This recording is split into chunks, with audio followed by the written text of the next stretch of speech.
조갑제TV 시청자 여러분 안녕하십니까? 저는 조갑제닷컴의 조사별입니다. 2025년 5월 27일 오후 11시입니다. 대선 마지막 TV토론회 어떻게 보셨습니까? 그야말로 개막장극이었죠. 자, 정치개혁, 외교안보, 양극화 해소 이런 주제와는 상관없이 처음부터 끝까지 난타전으로 흘러버렸습니다. 자, 그런데 막장 드라마가 재미는 있죠. 이 재미를 담당했던 사람은 역시나 이준석 개혁신당 후보였습니다. 자, 오늘은 누가 잘했느냐 평가할 의미가 없는 것 같아서 오늘 토론회의 핵심 장면들만 한번 짚어보도록 하겠습니다. 자, 처음부터 아주 충격적인 발언들이 쏟아져 나왔죠. 특히 이준석 개혁신당 후보, 이재명 후보를 향해서 과거 발언을 끄집어냈는데 자, 형수 쌍욕, 여성의 특정 부위를 찢는다, 젓가락을 꽂는다, 온갖 얘기가 다 나왔는데 저는 정말 충격적이어서 굳이 이런 얘기를 꺼내야 되나 싶었는데 분명한 목적은 있었던 것 같습니다. 지금 이 발언 때문에 지금 여성들이 많은 여초 커뮤니티가 아주 난리가 났습니다. 그러니까 새로운 사실을 알았다는 것이고 오늘 토론회에서 굳이 이 과거 발언을 끄집어낸 것은 저는 보기는 좋지 않았습니다. 자, 그러나 어쨌든 화제는 된다라는 것. 물론 어떤 정치 지도자의 발언 굉장히 중요하죠. 그래서 이걸 문제 삼은 것은 이해는 됩니다만은 굳이 과거 발언을 굳이 했어야 되느냐 저는 그렇게 좋아 보이지는 않았습니다. 자, 그런데 이재명 후보도 만만치 않았죠. 이재명 후보도 굳이 지난 토론회에 나왔던 얘기를 또 가져왔습니다. 이준석 후보를 향해서 계엄의 밤 왜 그렇게 여유 있게 와서 담을 넘지 않았느냐 이걸 또 물었는데 아니 이걸 재차 물어야 될 만큼 이게 중요한 문제인가요? 그리고 그 당시에 충분히 이준석 후보가 설명하지 않았습니까? 동탄에서 왔기 때문에 도착했을 때는 이미 표결 5분 전이었고 그 당시 안에 있던 사람과 민주당 쪽 의원들과 계속 통화 중이었다. 그래서 이미 표결 어떤 필요한 정족수가 다 확보된 걸 들었고 또 국회의장과도 소통을 하면서 어떤 여기 맡고 있으니까 경비대를 보내달라 이런 요청을 했었다. 충분히 얘기가 됐었죠.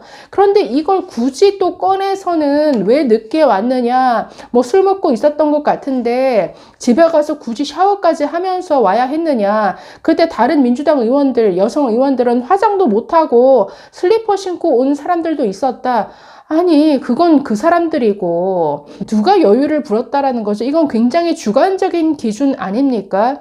아니 가까이 사는 사람들과 여의도에서 한참 멀리 떨어진 수원, 화성, 동탄에서 오는 것과는 시간에서 차이가 날 수밖에 없죠. 그리고 샤워를 했는지 안 했는지 그걸 어떻게 합니까? 가까운 데서 술을 먹고 있었고 그 다음 계엄 터진 거 아는 순간 집에 가서 옷 갈아입고 바로 온 것이다라고 한 건데 이걸 본인이 주관적으로 해석하고 판단해서는 안 되는 거죠. 그리고 이게 뭐가 중요한 거죠? 여유를 부렸는지 최선을 다해서 급박하게 서둘러서 온 건지 그건 아주 주관적인 판단 영역인데 이걸 재차 묻는 것도 참 없어 보였다.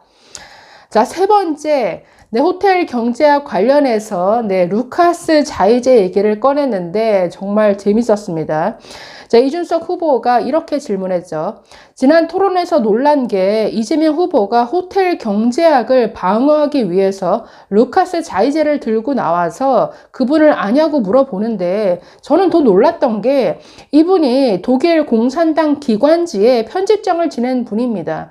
이재명 후보는 기관지를 읽고 아신 건지 대체 어떤 경로로 이런 사람의 사상을 접하신 건지 이해가 가지 않고 저는 이런 사례를 드실 때 대체 어떻게 조사를 하셨으면 국민들에게 본인의 호텔 경제학을 방어하기 위해서 공산주의자의 철학을 들고 와서 가르치려 드시느냐 이게 참 의아했습니다. 이 해프닝에 대해서 어떻게 루카스 자이제 사상을 알게 되었으며 어떤 잘못 설명한 것에 대해서 사과할 의향이 있는지 이렇게 질문했습니다. 자, 이재명 후보 사실 이거 굉장히 실책이죠. 루카스 자이제가 뭔지 모를 겁니다.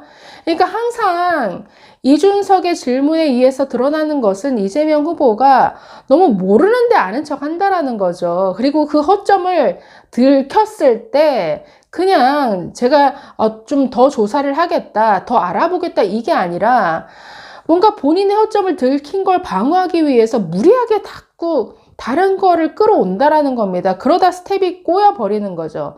이재명도 이렇게 말합니다. 우선 뭐든지 종북몰이 하듯이 이렇게 공산당 몰이를 안 했으면 좋겠다. 아니 본인이 꺼낸 얘기잖아요. 루카스 자이제. 공산당 몰이를 안 했으면 좋겠다. 자, 그 사례는 한국은행 책자에도 나오는 사례다. 호텔 경제학 얘기죠. 루카스 자이제가 어떤 사상을 갖고 있는지 관심 없다. 아니 관심 없으면 이 얘기를 꺼내지 말았어야 되는데 자기가 꺼낸 얘기잖아요.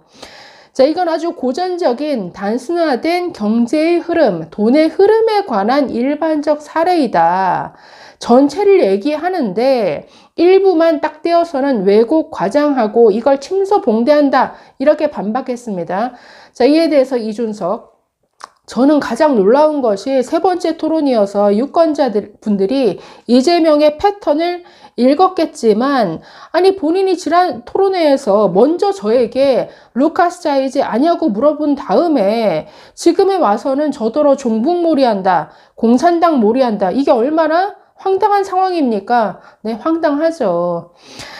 자, 본인이 남을 가르치기 위해서 당신 이 사람 아느냐? 그래서 제가 안다고 답했더니 본인이 사전 지식, 사전 조사가 안 됐으면서 독일 공산당의 반자본주의자의 이야기인 것을 모르고 끄집어 와서는 국민들에게 소개한 것 아니겠습니까?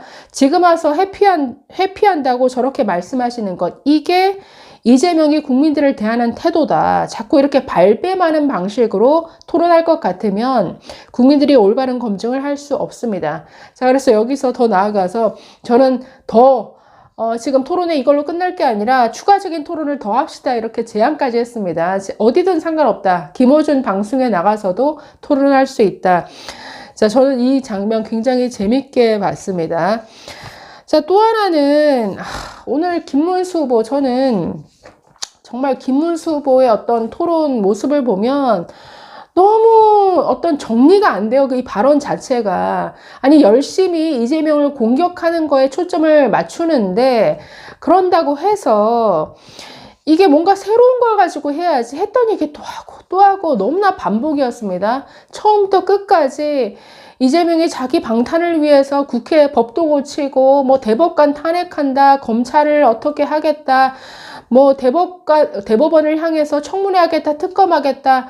아니 이 얘기를 한 번, 두 번 했으면 됐지. 처음부터 끝까지 계속 같은 얘기를 반복한다라는 거죠. 이재명과 민주당이 이렇게 국회 독재를 하고 있다.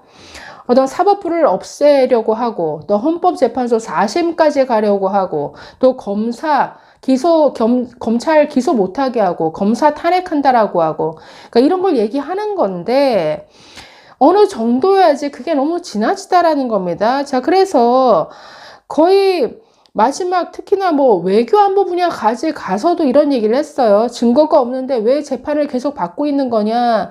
왜 대법원장을 탄핵하는 거냐? 이거를 그러니까 주도권 토론이지만 상대방에게 답변할 기회를 줘야 되는데 거의 일장연설하듯이 앞에서 했던 얘기를 또 되풀이했습니다.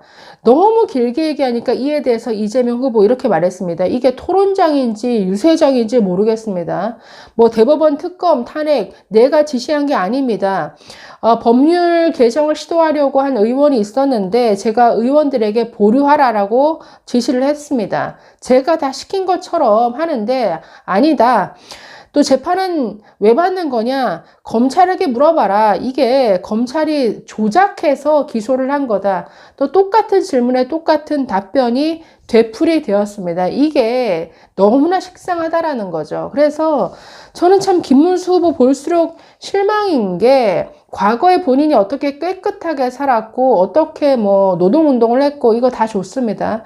그런데 이재명을 향한 공격이 정책에 대한 검증도 없고 그야말로 과거의 어떤 뭐 욕설이라든가 다 알고 있는 너무나 식상한 내용을 되풀이한다라는 것, 여기서 굉장히 실망하게 된다라는 거죠.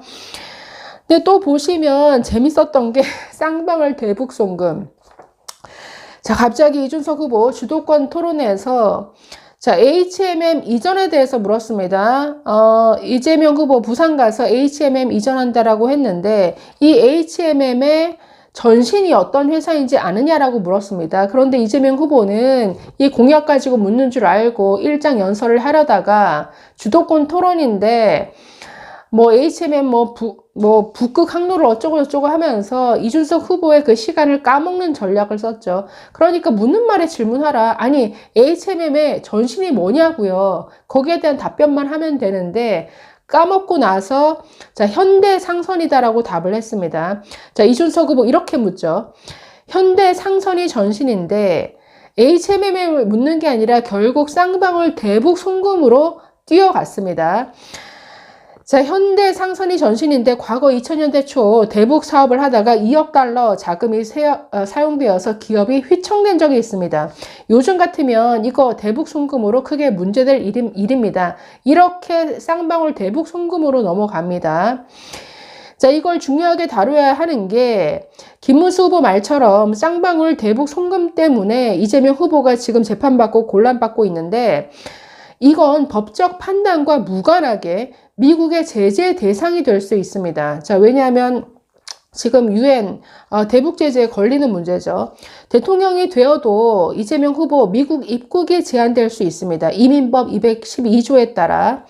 자, 사실 이런 문제 때문에 외교에서 이재명이 불리한 상황에 놓이게 될 것이 자명하고 과거에도 국내의 어떤 정당성이 부족한 지도자가 대미 협상에 곤란을 겪기도 했습니다. 자, 그러면서 전두환 정권을 예를 들죠. 쿠데타로 집권해서 정당성이 부족해서 당시 레이건 만나는 것도 힘들었다. 만나서도 짧게 만나고 헤어질 수밖에 없었고 많은 양보를 했어야 했다라고 말합니다. 자, 그래서 이거 중요한 문제이기 때문에 재판 제대로 받으면서 다 해소해야 되는 것 아닙니까? 라고 질문하니까 이재명 대북 송금 제가 관여했다라는 증거 없지 않느냐.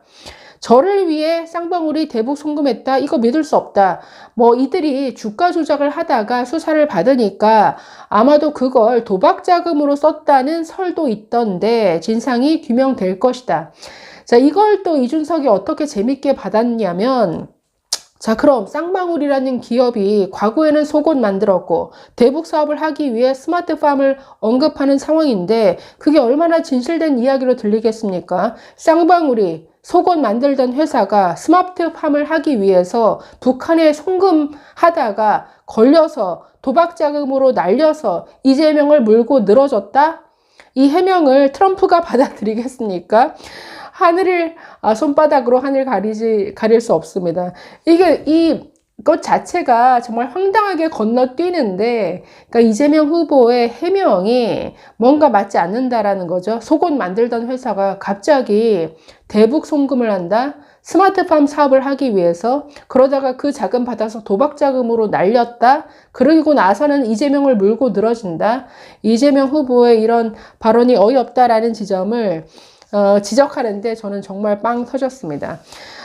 또 빵 터졌던 게 코끼리. 아니 무슨 코끼리가 사냐. 과일을 무슨 2톤이나 해 먹느냐. 이런 지적을 했죠.